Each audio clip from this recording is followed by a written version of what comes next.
Good morning, kids. Today is Tuesday, April 14th. Today's lesson in your reading packet is about making real-life connections that can help you understand text better as you read it. So in the introduction here, this is for pages 20 and 21. When reading, you can connect the words on the page to your own life or to the wider world. Connecting words with real-life events can make their meaning clearer.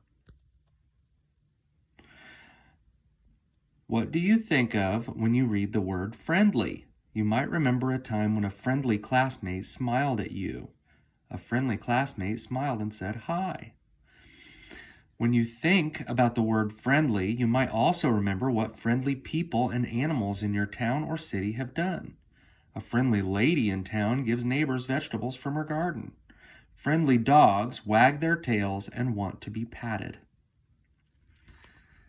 And for your work today, you've got to circle the correct words to complete each sentence, then work with a partner to think of more ways to complete each sentence.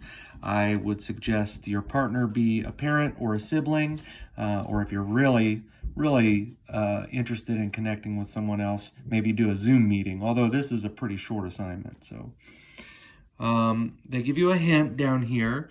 To help think of more ways to complete each sentence, ask your partner questions like these. When were you helpful? What do you do when you are curious about something? So after you finish 20 and 21, that's all the work that you have to do for today in reading. But I also wanted to share with you an example of this kind of work, of making real-life connections to your prior experience, from Shel Silverstein's book, Falling Up. My copy is actually really tattered, and the poem that I want to share from it has fallen out of the book. So I have it on the computer screen here. The poem that I want to share with you is this one, Snowball. So before we read the poem, I want you to think, what do I know about snowballs? What experiences do I have with them?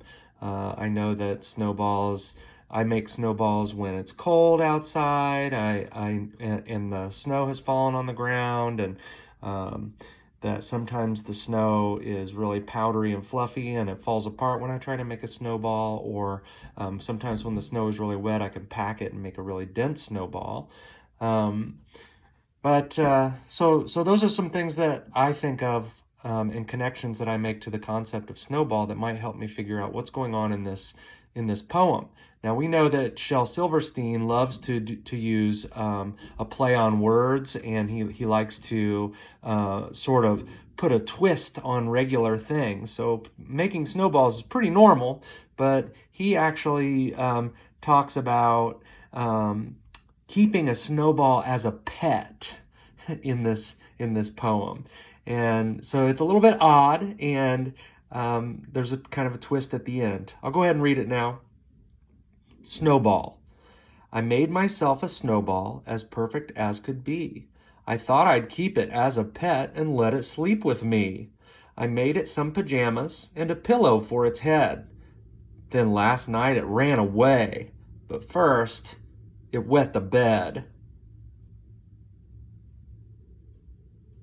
So making connections to what I know about snowballs. First of all, it's kind of silly that you could keep one as a pet, but if I did have it as a pet, making it pajamas and a pillow for its head so that it sleeps with me would be something that I might do. And sometimes pets do run away. But at that last line where it says, but first it wet the bed, what do we know about snow?